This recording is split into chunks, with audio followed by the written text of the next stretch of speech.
位置立刻拉开，加上一个车送一个小五进去想杀，推回一个熊熊还有大招，这波反而纳了1排3，3个人都在杨林升级里面，杨林这里补了血，众人平等，但是维鲁斯一个穿直接1穿3啊，这波游戏结束了 ，GG。夕阳开启时间让时光蓝甲在想办法力挽狂澜，但是他根本扛不住。 那个风落，莫甘娜也来了，一发 QQ 到了一个瑞兹，这个位置了 ，K 的闪现大招还可以牵到2个人，牛头大招是先开了，所以后续还是吃到了一定的禁锢效果。这边还想要杀，开启大招的一个小五赶紧交出一个闪现，还有一口治疗上去，一技能短了一点，飞行被躲掉，但是靠着他的剑法巧手的一个法球疯狂在输出，隔墙莫甘娜再一个 Q 技能，小五走不掉。 这一波是一套打完，现在已经打完没技能了，可以溜了。被东壁一技能躲了的话，基本上就打不过了。然后刚好是被动也在第2段大招，装备最好是有3件套了在这团是最好的，但是这边打下半局果然被杀了，就讲道理了。而且这边话有想法，有想法，这波直接这波有机会的，有机会。哦呦，漂亮，做了1段位移，2段位移，这边要秀了，难以走，踢走，踢到呀，这波吹到了呀，这波被，哦，还要秀，还要是没死，吹一下，比较闪，这一波就打得太漂亮了，这个压缩。 但你先后排得蒙多先卖一波，汉克如果第一时间上的话，过去直接 A 了一波，这个时候想下来，这一波金角，金角差一点被直接打出来了，胜给大招，这边要反打的，肉的这边可能被汉克也倒了，这波兄弟要大招射的还不错，现在 A 加前面金角的血量回起来了，金角的血量回起来了，狼系在前面顶着，金角这波打得不错，血量已经吸满了，你敢信？但胡了一个 Q 的吃到2个人，不过狼系也随时倒下，安哲这边有机会收割的，Zena 被留下，但是金角的侧翼这一波你没办法，要被追着打了。金角这波打得太好了，左边这边想修金角没有机会。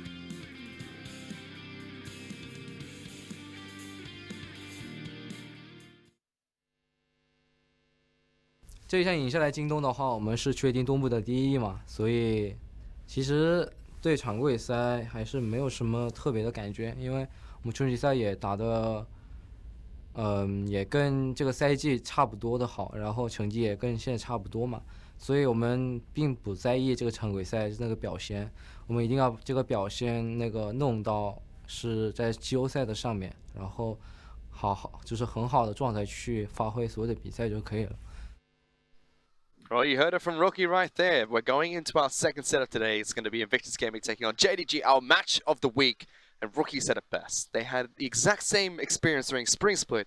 Summer Split is the same. They've only dropped 1 game so far. Similar performance. They're going to be looking towards playoffs. And if they can beat JD, they're decisively first in their conference. And when you think about it holistically, right, losing in Spring is a blessing in disguise for Invictus Gaming. Because of course they wanted to go to MSI. Of course they wanted to do all these amazing things and go internationally. But they tasted defeat locally to come into Summer Split for Worlds and shore up all of those weaknesses. The fact that they're not going to just rest on the laurels, they're not going to get exposed in the playoffs because they think they're the best. That confidence that is there will only be for the playoffs. And they come in their best form for the playoffs because Spring shook them and they're ready to go in summer. Yeah, they definitely were shooketh rusty after Spring Split. It didn't look too good for Invictus Gaming, dropping to RNG before going to the 3rd and 4th place match, where they also lost to Rogue Warriors. They just quite didn't look the same.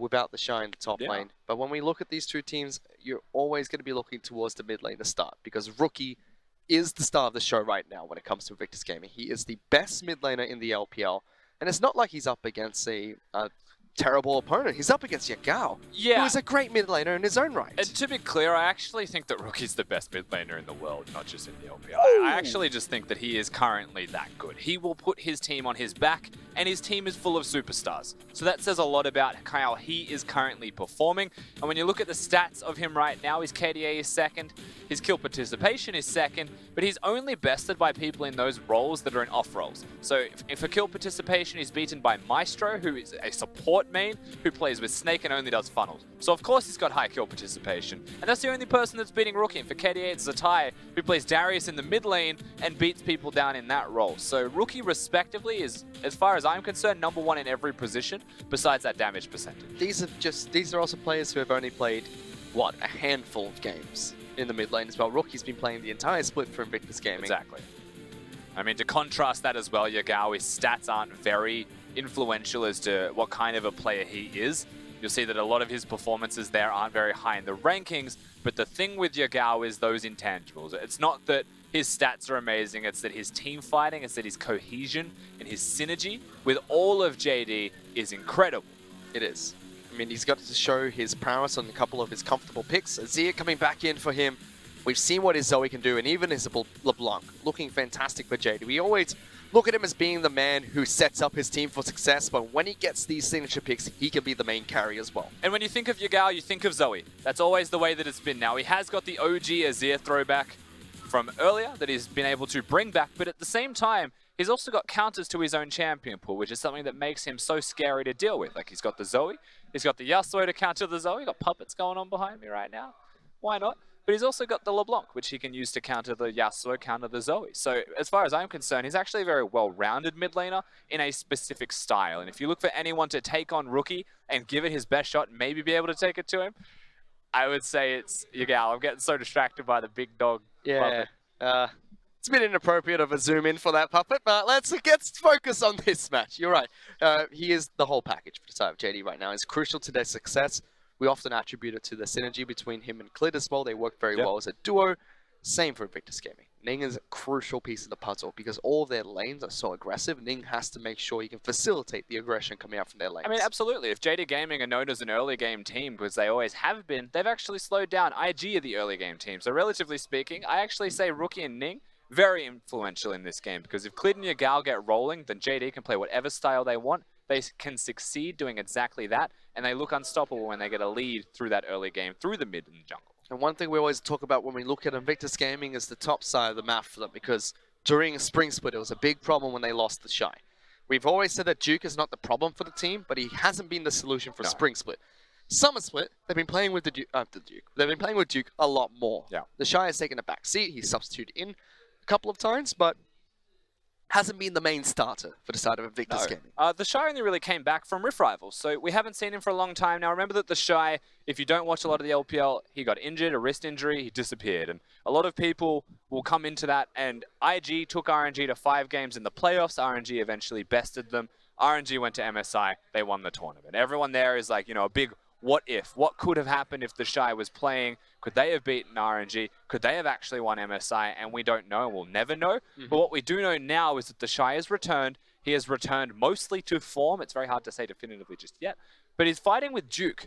And Duke's in a position actually to succeed. And I think current Duke, and we said this last week, I actually thought that current Duke might have been better than the Shy last week. But the Shy came in, proved everyone wrong, proved that he's got the capabilities to be the best, and cemented his place. One of the analogies we had for one of the reasons we had for that, for Invictus Gaming, especially last split, was how aggressive bottom lane and mid lane plays, right? Ning has to facilitate this aggression. The Shy does the same thing. So when all 3 lanes are playing aggressive and you've got a jungler who can facilitate that very well, they're firing on all cylinders. As soon as you take away one piece of that puzzle, putting in Duke over the Shy, that's one lane that's less aggressive. Means there's an opportunity to counter the aggression in the other lanes. Force Ning into the bottom side of the map, then punish Rookie. Force Ning into the mid lane, then punish Jackie-Love in the bottom lane.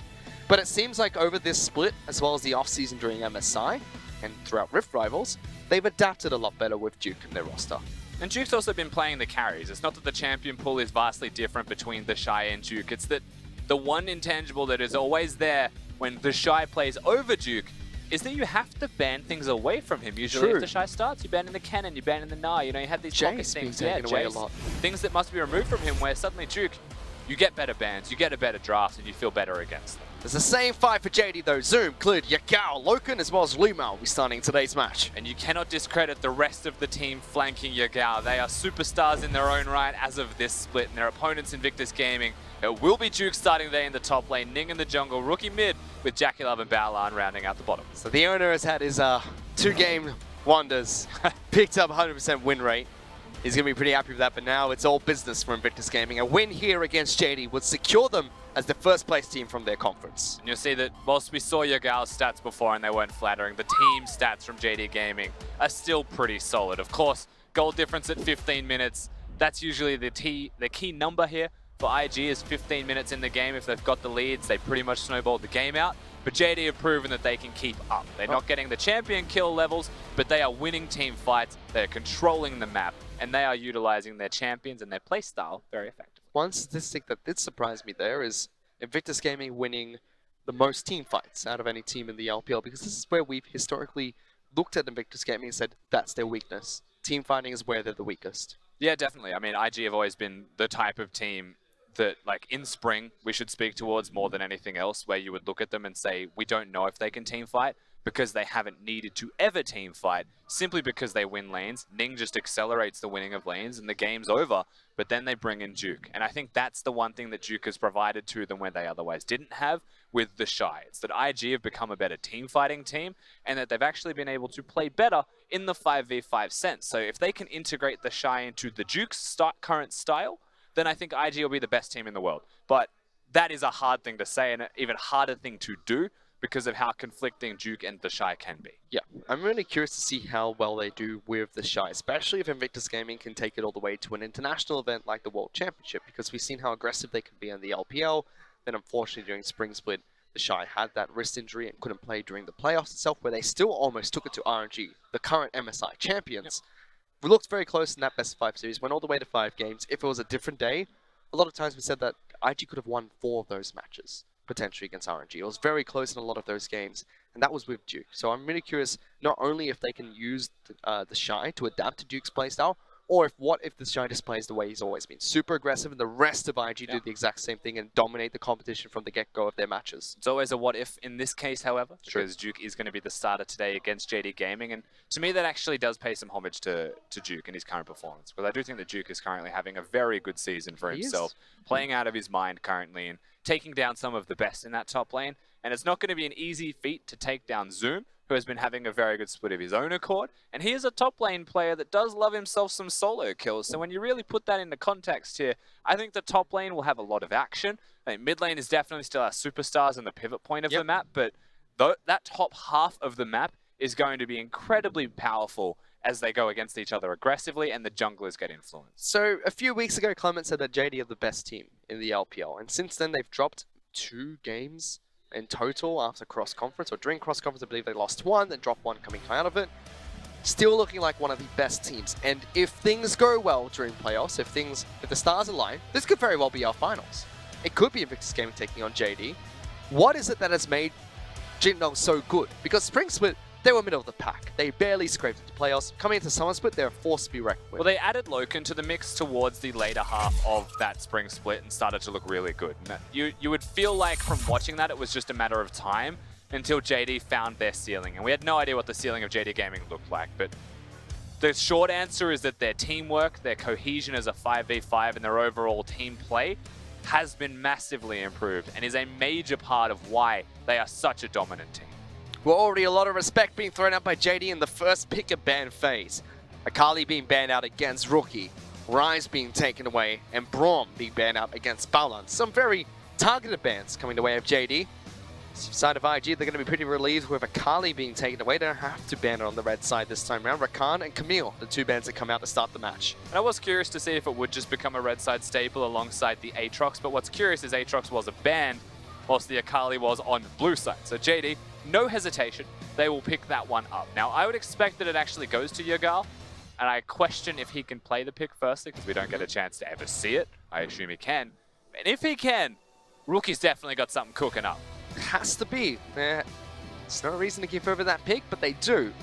They will get their priority pick of Tom Kench. This is one that's We know Baolan favors in this supportive position. Yeah, maybe a Talia even to go with it. Kindred banned. Yeah, taking it away from Clid. I would expect to see the Talia here. Now, if I was JD Gaming and I got the Talia, then that Aatrox is very successful going into the mid lane already by draft standards, so that's what I'd be looking at here. We'll see where they go, however, because remember that Ning's got his big Olaf. He's got his big counter picks available, and he may be very comfortable giving over whatever you want to JD Gaming and just countering it. Still curious to see how they work with this Aatrox picks coming out from JD.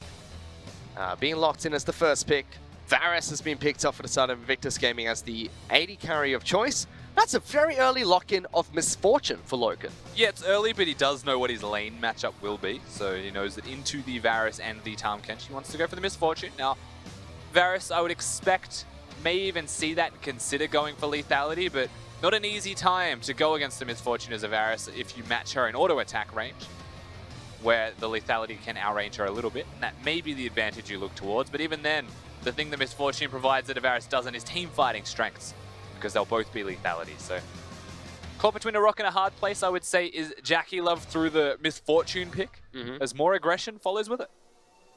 Alistar gets locked in as the supportive choice from the side of JD.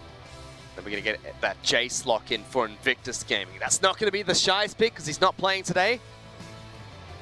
But a very strong pick for Invictus Gaming. Should be Rookie's champion heading into the mid lane. Yeah, now Duke can play it, so I would never discredit that possibility, but Rookie has got the Jace, has got the capabilities of playing it to a very high level, and it may be something that we do see from him. We'll have to see what happens, however, as IG, they are on Red's side, and Red's side Rookie's a name for a reason, as he always has a counter pick regardless of what you lock in.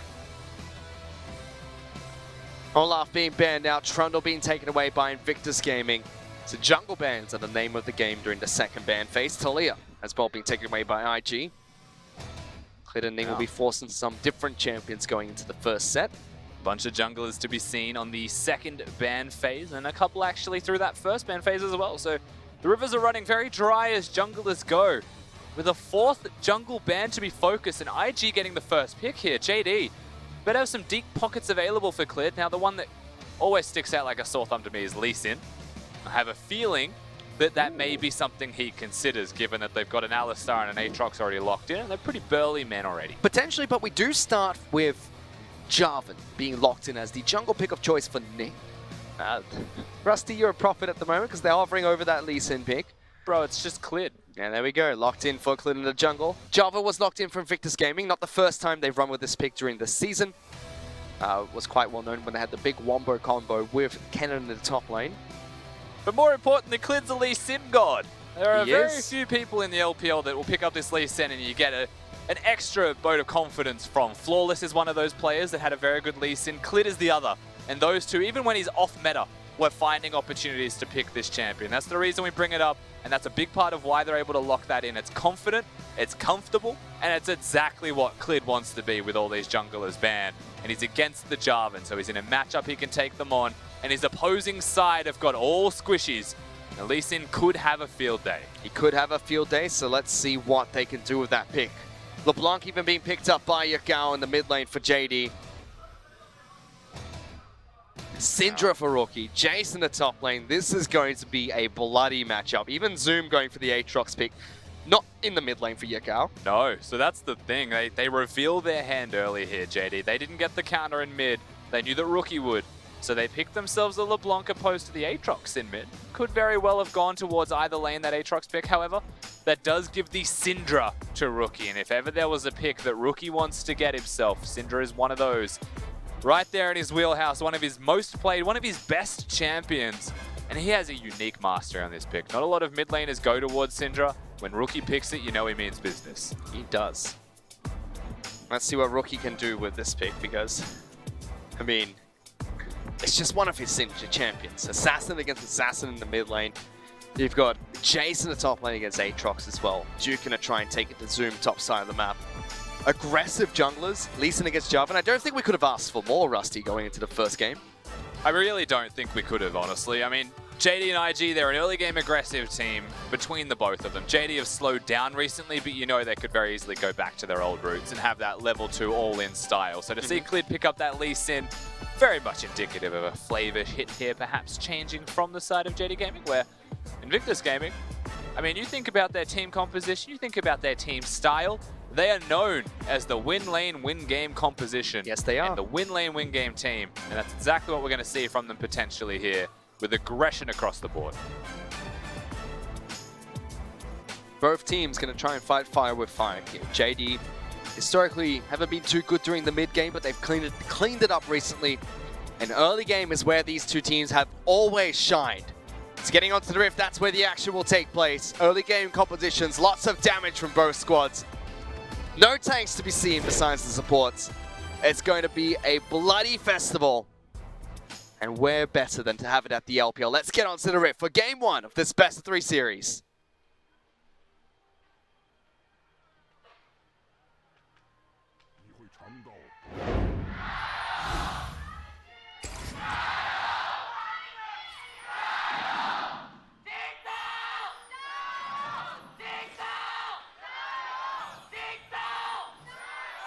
Of course, JD's manager is here, Rusty.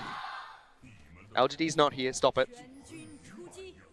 Yep, the JD manager is a very loud man. He does love his yelling. Of course, IG, it is IG day here in the LPL. We've got IG casters, we've got IG players, we have IG arenas with puppets and full mascots that I saw outside as well.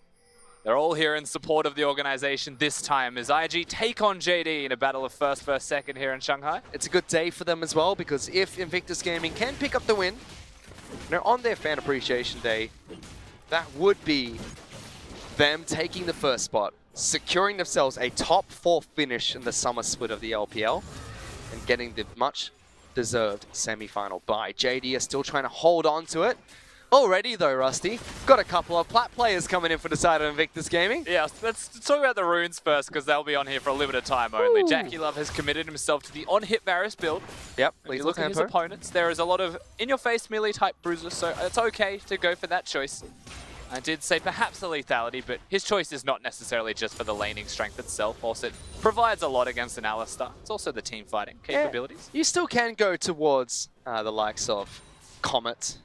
Sorry, you can still go towards the likes of lethality even with the lethal tempo. Very rarely will you see rare. that, however. Misfortune is known to be a good matchup into Varus, at least in the laning phase. You can match the poke. Corrupting Potion also being picked up by Loken in the bottom lane. Yeah, and that's the thing here, right? Loken's committed himself towards the Corrupting Potion. So if he had a Doran's Blade, he'd be much more aggressive early on. But choosing to go towards the Corrupting Potion, more sustain, including the mana sustain that you find yourself there with. So interesting changes and variations here in the starting items from JD. Of course, a lot of people are going Corrupting Potions. This Rookie getting locked down, good damage. Ning's gonna jump through, but Yagao fakes him out. Clint's gonna be able to pick up first blood.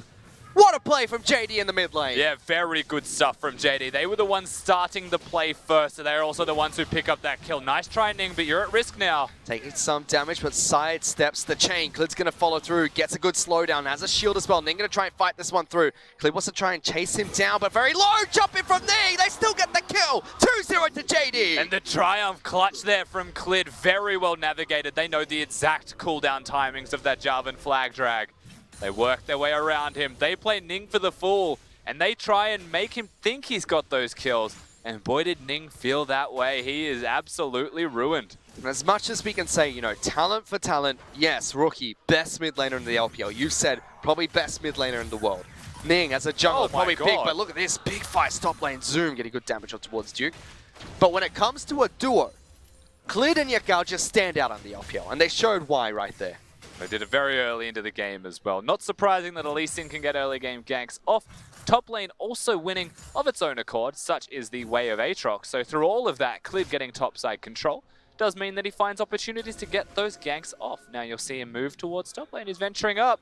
There's a chance they get this. Yeah, looking for the gank. Duke forced to flash away. Damage comes out as well from him, but burns the summoner spell into top lane.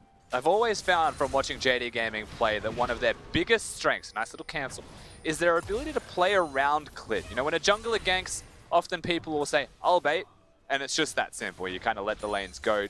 JD have always found this very unique and intangible style that's so hard to explain. They enable Clid better than other teams seem to enable their own respective junglers when those ganks come across. Rookie is struggling here. He's got no mana. I mean, he's up in CS against Yagao, but that kill's going to nullify that. A little bit of extra items for LeBlanc as well, and with that double buff, it's just so difficult for Syndra to get anywhere close. Yeah, a lot of this will be about getting a better recall off here for Rookie. Of course, having the Darkseer with Corrupting Potions does give some mana back, but you don't want to pop that for just mana. It doesn't give an efficient amount, really, of mana return. You wait until you lose some health, perhaps use all of it at the same time.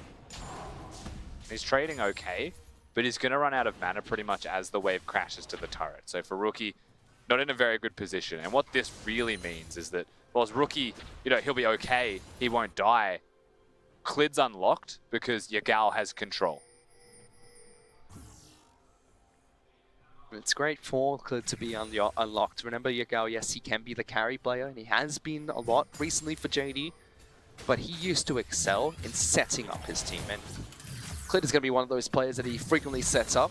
This Aatrox pick has been quite nasty in the top lane for JD. Duke has been locked underneath his turret as a ranged mashup into a melee match. I'm very surprised still that Invictus Gaming let Aatrox go through.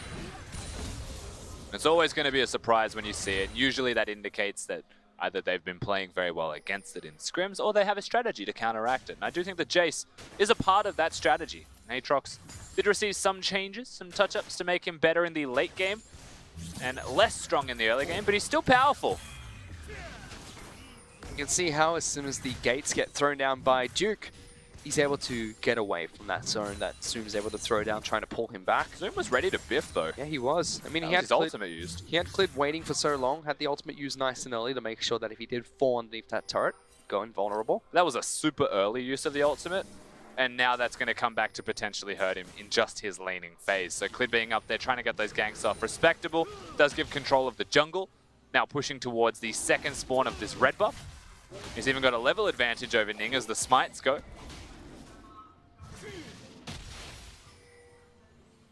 But doesn't decide to continue to contest for this red buff. So far, Invictus Gaming, they're put on the back foot.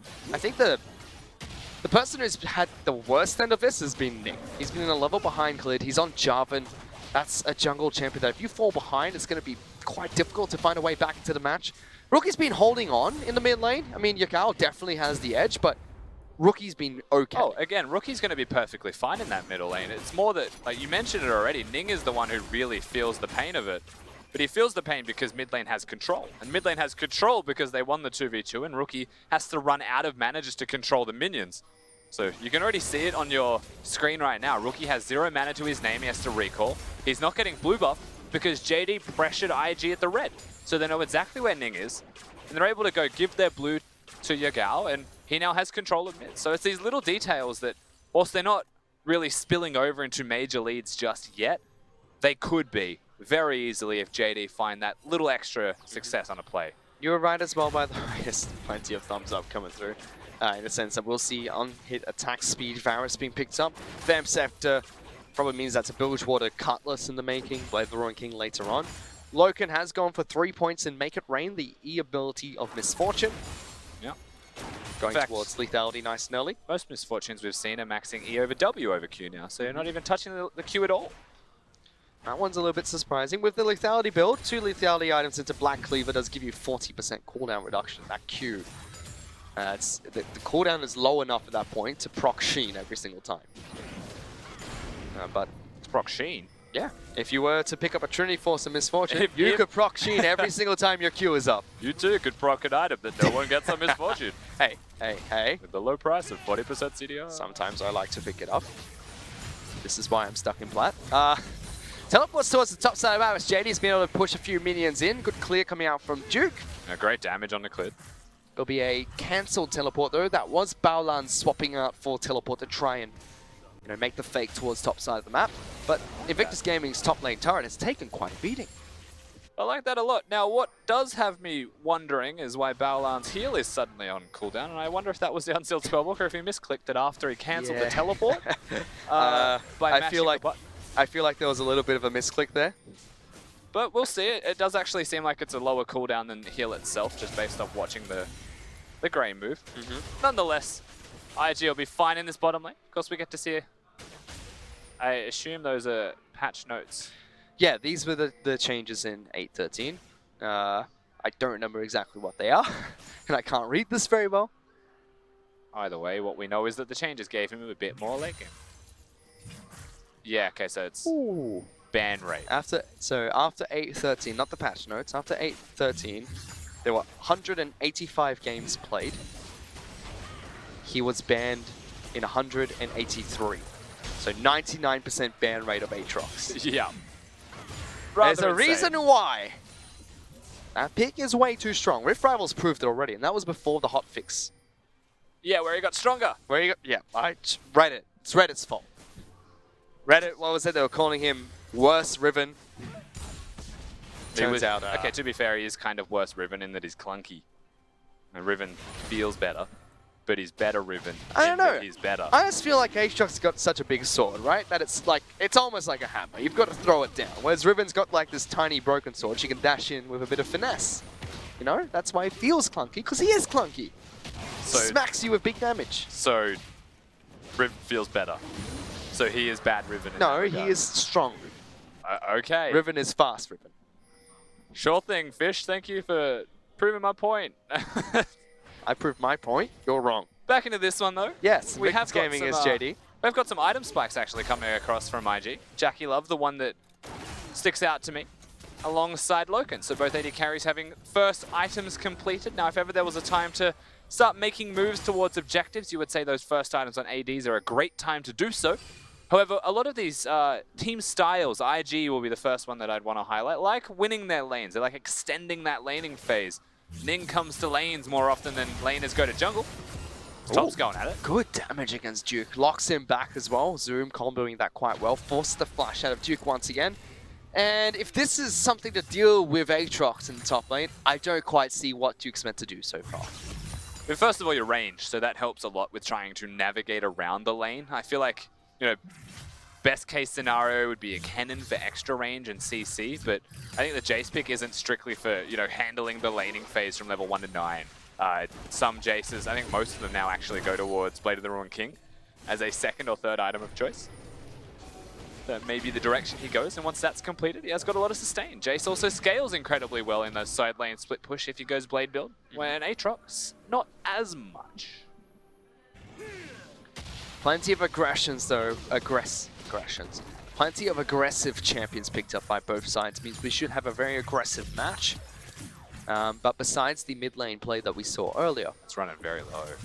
it's been very, very slow so far. JD will be able to push towards the top lane turret first. Teleports in from Duke. They want to kill him at the very least for this. Trying to force. Top lane turret's not going to fall. Ning actually disengages. The rest of JD collapse in time.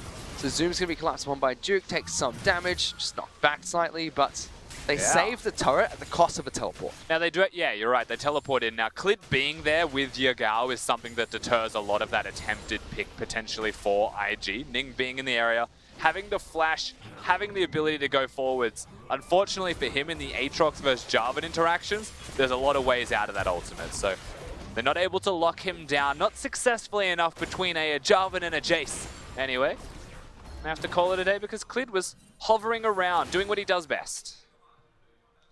Hovering around top lane. He's still top side of the map as well. He's going to try and see if he can get something done against Duke here. Zoom going to try and jump in. Flash forward, doesn't get the knock up. Knocked back by Duke, trying to run away from this one underneath the turret. Taking good damage. Duke going to try and get out of this, but pulled back. Clid knocks him into the wall as well. Gets the execute damage, and Zoom gets a kill in the top lane. God, and easy as you'd like from Zoom and Clid just casually going in. Ning, he's full here. combo, tries to get both of them locked down in the arena. Stopwatch being used, but Yagao is here as well. Alley-oop to the LeBlanc. Rookie is now stuck underneath this turret. Zoom is going to fall, so picks up 1 kill. Yagao trying to keep him here. Good damage. Double buff for this LeBlanc. Rookie trying to juke this one out. Turret is very low as well. Yagao Minions in about 10 seconds. just wants to keep him here. Dashes away from the turret range. Throws out the change. Misses that. Goes back towards his clone. Takes a few turret shots and mis-executed. Coming after Yagao. He's still trying to chase. Flash forward. Gets the kill into Rookie. And that was just brain games between Yagao and Rookie. They both knew exactly what the next step would be, and they were trying to outthink each other one step at a time. Yagao, in the end, he had the health, he had the resources, and he was able to lock down the kill. But Rookie also was able to take 2 with him, whilst it didn't feel like it, and he does go down. However, the turret falls. JD, they still come out well on top. They do. They're about 2,000 gold ahead of Invictus Gaming just 15 minutes into this match. And you were right, Rusty. All the focus of this early game has been on that top side of the map. Here was Duke again trying to escape from Zoom, but man, they just collapsed onto him too well. This is the kind of dive that you should never see in League of Legends, in my opinion, anyway. But Zoom and Clid, they'll get the kill on the Duke. And Ning, he comes in, he plays this very well. He gets the damage off before the stopwatch of Clid as well, through all the CC he has there. Clid survives for quite a while, but that involves Rookie flashing forwards to kill him. So remember, Rookie, no flash, no ultimate, no ignite from getting those 2 kills. And he navigates this as best as he can to survive. Recognizes the minions were pushing. We won't get to see the end result, but know that Yagao is 3-0-1 on this LeBlanc with a Ludens completed. So he's a major benefactor. Yeah, Yagao made a few misplays there, but would still be very happy with the performance coming in from that last fight. Ning's going to try and do what he can now to see if he can make moves towards the mid lane. Rookie's 11. Rookie is level 11. He could have taken some honey fruit there. It's a bit greedy from Ning. Nah, Ning wants it all. Rookie Just want to being, keep Rookie hidden. Rookie being 11, having 2 flat penetration items as well. Fully enable him for killing squishy champions. Then you take a second to look at JD's composition. And a lot of them are squishy champions. Everyone except for Alistair. You'll have the pseudo tankiness of Lee Sin as well as Aatrox, and Aatrox with his invulnerability will help out. Bellstar's also very fragile without the ultimate on this early as well. So for what it's worth, I think Rookie's actually in a pretty comfortable position in the middle lane. We mentioned, you know, just how strong Yagao is. It's very much comparable. And these mid laners may be duking it out in the mid game to determine which team wins, which is exactly what we want. Which is why I got a little bit surprised with the build that Jackie loves going for. If you've got a full squishy team on the side of JD and you go for lethality, the poke that's going to come out from Jason Varus is insane, but he's gone towards on-hit attacks. But he's got to be careful during these fights. Great collapse. If anyone looks at him the wrong way, they're going to fall. Now, good charge coming out from Jelly. He's able to get that turret down in the mid lane. So IG forcing the back foot once again, and the only outer turret they've got left remaining is in that bottom lane. And you can see JD Gaming work. Now they're fighting in the bottom lane. Exhaust used. Lumao trying to lead this fight. Ultimate thrown out by Misfortune. Loken trying to force him away. Baolan taking quite a bit of damage. The rotations are going to come out. Flash away from Baolan nice and early. Ultimate to get him away. And he takes Jackie Love with him. Well done from Baolan to survive and to get Jackie Love out with him. That dive was 100% going to happen if they were there. The turret is eventually going to go down, maybe.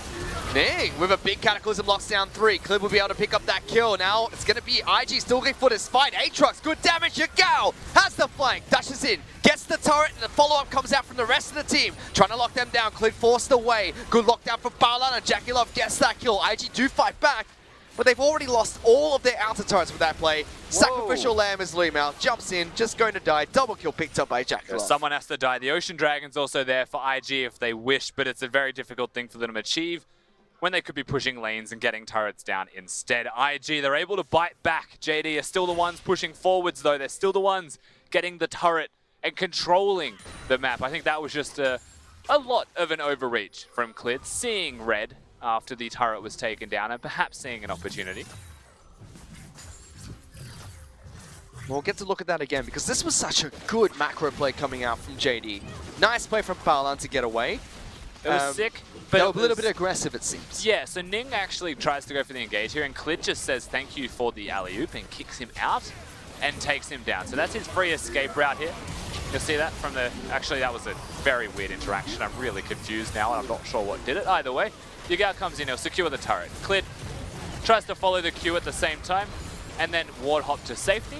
But by using all of those resources to go in and out was well overextended, and perhaps he just thought that Yagao would commit a bit harder than he did, where he was actually just juking his way in and out. No pun intended.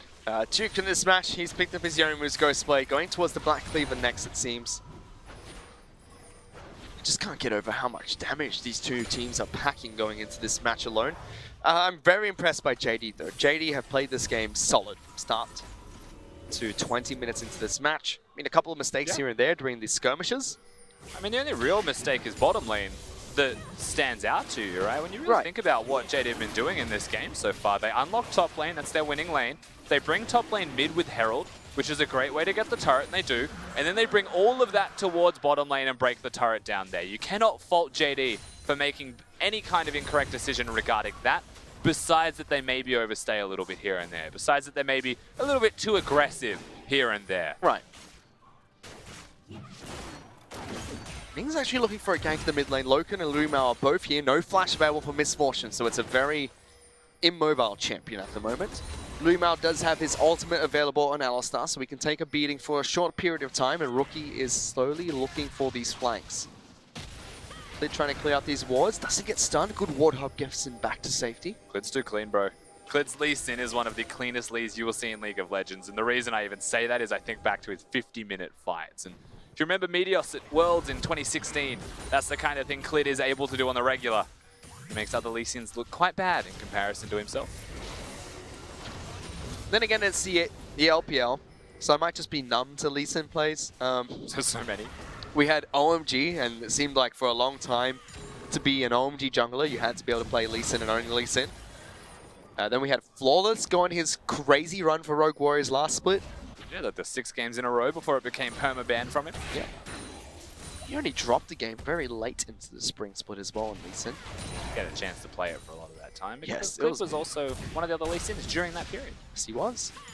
Very strong player, and we've always had very strong Lee Sin players in the LPL. In fact, Lid's gone towards a BF sword, so Guardian Angel being picked up very soon. Yeah, he's accelerating his build for being able to dive, continuing to be able to team fight. Duke. Ooh, caught out here, tries to get damage on towards Clid, knocked back, forced to flash away. That's a stun coming out. Loken getting a big shield, but he jumps in, gets the kill. The slam dunk for Rookie as well. Lumao is now stuck between 5 members of Invictus Gaming. 3 kills to IG. And IG make the collapse. They do this on JD with only 3 members there, and they are absolutely punished. Look at the way IG have now positioned themselves through mid, potentially over to the Baron buff as well. I think this is a great opportunity for them to try and, if nothing else, force more picks. Try and get the Aatrox, try and get the LeBlanc. Otherwise, that Baron, it is free.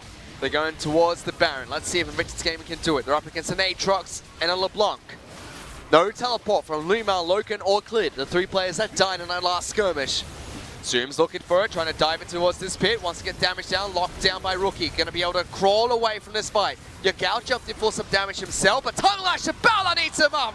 This will be a Portal combat kill and the shutdown as well. 600 gold to Baolan and Baron buff to Invictus Gaming. And the securing of the Baron as well, just as we see that Rookie gets the promotion as well from all the fans. They know that he's starting to pop off. Duke is the one that starts this. Clid's kick very early, gives the escape, and Rookie just flashes and bursts him out. Even hits the stun during that headbutt animation from Lumao. Ning comes in and just knocks that one home. So very well done here from the side of IG. But note, during all of that time, Zoom was bottom, Yagao was mid. Neither of them really able to rotate quickly enough. And so they are just picked apart, JD Gaming, by making a players 3. Big play coming out from Invictus Gaming. That pulls the gold in their favor. They caught up to the gold lead that JD previously had. And now they're 2,000 gold ahead with 2 minutes and 45 seconds of Baron buff to work with as well. Mid lane out of turret, not long for this world. IG will be on a mission to try and equalize that turret score, or perhaps even take it a little bit further forward. 2 turrets already in their back pocket. This is going to break open the match, Rusty. They're going to get a nice gold lead from this. This is great to watch from IG, because the thing you have to remember with Invictus Gaming is usually at 15 minutes in the game, they have a big gold lead. They have a lot of team fights. They have a lot of kills. This time around, it's later into the game when they start to make the same plays. Later enough to get them a Baron buff, to be able to snowball the entire game from that one moment. And this is much more like a refined IG that could go to an international with their win timings. They don't just win lane now, they still win games. Showing that they can play from behind very well. They can find the opportunities to come back in. It's not like they're against some random team. This is JD. team that we consider to be one of the top 4 in the summer split. Whoa. Engage coming out from Lumao looking for the fight. Ultimate from Misfortune not doing too good. Yagao already forced out of this fight. Zoom gonna get knocked in towards his passive, trying to crawl away. Knocked down as soon as he comes back out. Double kill coming out from JDG. 1 arrow, 2 knees being taken down. And IG are pushing for the win, Rusty. Yeah. They're pushing for the win. They're looking to end the game, but they don't really have the minions to do it. Just one ranged minion. They'll have to back away and look for perhaps another lane. 3 people still alive. Misfortune, no ultimate, however. Clid does have his and the flash. Ooh. IG need to not overextend. They need to continue to do this as a team. Both teams showing how good they are with macro play. IG pushing down bottom lane, immediately rotating towards the mid lane. 1 minute of Baron buff still left remaining as well. 46,000 gold to 40,000 gold. They grow themselves a massive gold advantage from that Baron power play for certain. The bottom lane inhib going as well. The furthest distance from the next Baron when that does spawn as Lumao goes to engage here. Clid can't get in. Yagao can't do anything because the Syndra ultimate has knocked him down. And all of this felt like an unnecessarily big force from JD Gaming overall, where IG just mapped him out. They knew that if there was any kind of engage coming towards them, they would hand damage out to their opponents. Yeah, Gal's trying to be a little bit sneaky in the top lane here, though. Bit too sneaky, one might say. Oh, that's a ward. Oh, no, they checked every bush except for the bush he was in. Now they get him. Got him. Swatted out with a shock blast combo. Duke going to take some damage for this. Yagao tries to lock him down. Good damage there, but Rookie going to chase him through. Throws out another Dark Sphere. Looking for an ultimate. Comes out. Yagao, one more attack will be taken down. Jackie Love takes him down. Misfortune throws out his ultimate, trying to get what they can do. Duke trying to lock down Lumao on the flank here. The river is no safe place for JD at the moment. IG barrel through the team once again. They're not even done yet. Click goes down. 2 kills for Baolan. And JD know it, but so do IG. They are just too far ahead right now, and nothing can stop this snowball. This steam train from just rolling through JD. They're waiting for a Tahm Kench ultimate, I believe. And there we go. The game. Straight in towards the base. Zoom forced to pop his ultimate once again. Forced back towards his fountain. They may have been put down in the early game, but IG strike back, and game 1 goes to Invictus Gaming.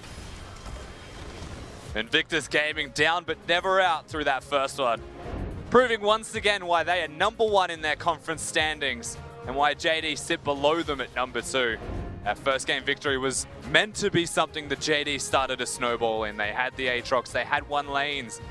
They even broke the turrets down as a team, and they started to snowball that one out in very typical and very standard JD fashion so far. Yes, and it's the mid game, Rusty. It's struck again.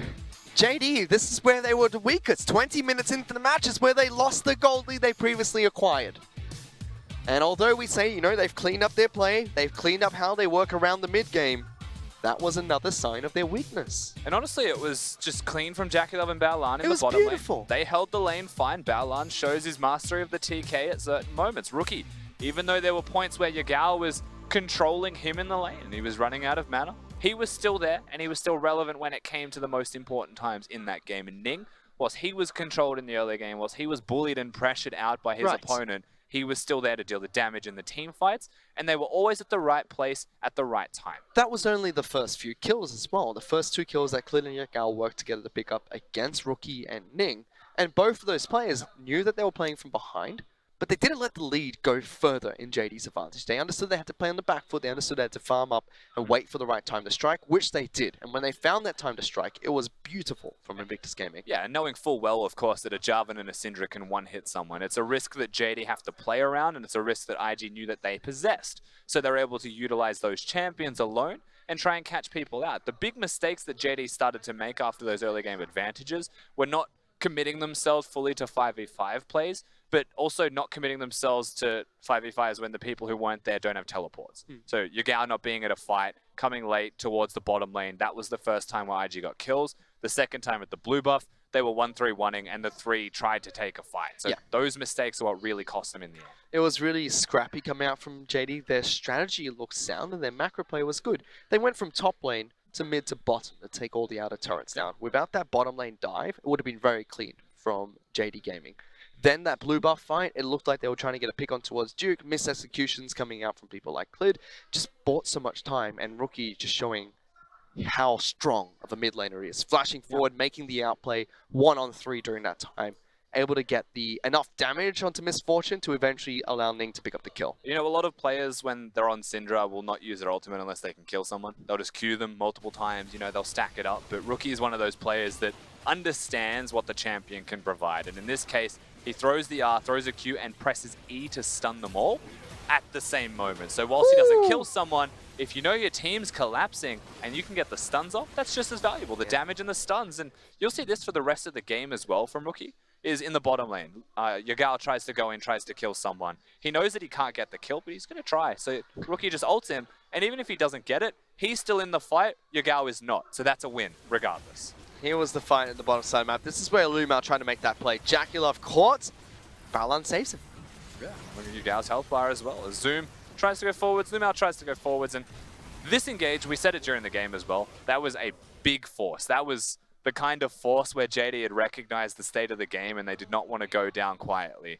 They chose to engage in the least opportune moment, simply because an Alistar had an engage. I mean, Lee Sin was somewhere around like 500 gold at most from his Guardian Angel being completed. That's an engage tool that they could have had if they just waited and conceded an inhib and bought time. But JD chose, they said this game is over if we don't win a fight right now. They took the engage. ING showing what they can do with a lead too, right? So before that big play that got them back at blue buff, they were 2,000 gold behind, 3,000 gold behind. After the play, they were 2,000 gold up, so a big 5,000 gold swing. Yeah. But as soon as they picked up Baron, all the outer turrets on the IG side of the map were up. There was still only a 2,000 gold lead to ING, which is not too much 22 minutes into the match, but they still showed they can take down all the outer turrets except for top lane, push through to win an inhibitor, and win a team fight just with that small lead. And I think a significant amount of this will be assessed in the draft stage. So a lot of these teams, you know, they'll go backstage. IG, they built themselves the win lane, win game style of composition. You know, play Yes, the they Jace in the top lane, control the lane. Play the Syndra in mid, bully out your opponents. Play a Varus in bottom. And what JD did in response to that style of draft is they said, anything you can do, I can do better.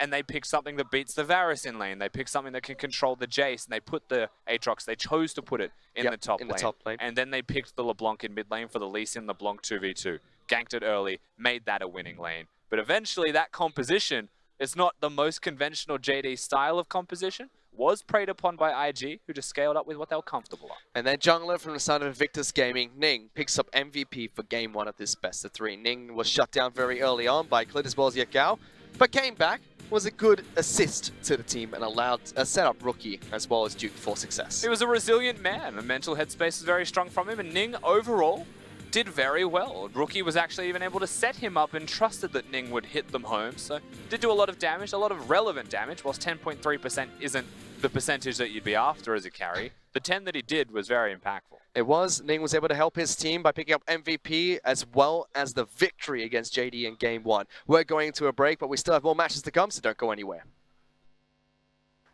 这个夏天，IG 有太多东西需要证明，请大家拭目以待。